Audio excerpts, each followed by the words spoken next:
Well, what can I do? Okay, yes. We're bored. We're all bored now.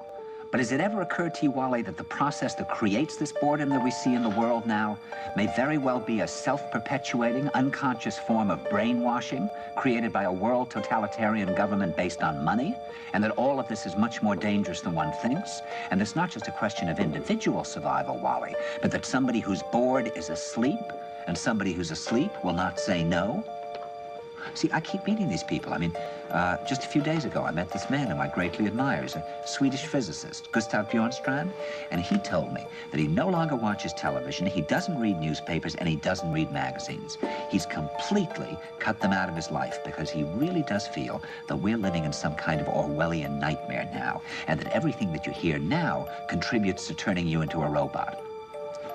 And when I was at Findhorn, I met this extraordinary English tree expert who had devoted his life to saving trees. Just got back from Washington, lobbying to save the redwoods. He's 84 years old. He always travels with a backpack because he never knows where he's going to be tomorrow. And when I met him at Findhorn, he said to me, "Where are you from?" And I said, "New York." He said, "Ah, New York, yes, that's a very interesting place.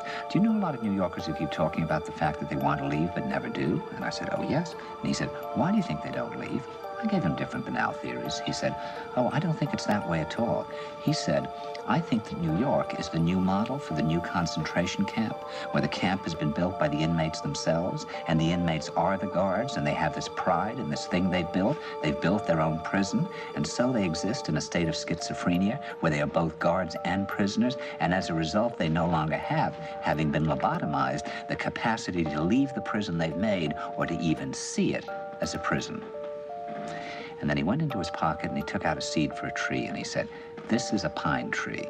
He put it in my hand and he said, "Escape before it's too late." See, actually for 2 or 3 years now, Chiquita and I have had this very unpleasant feeling that we really should get out. No, we really should feel like Jews in Germany in the late 30s. Get out of here. Of course, the problem is where to go, because it seems quite obvious that the whole world is going in the same direction.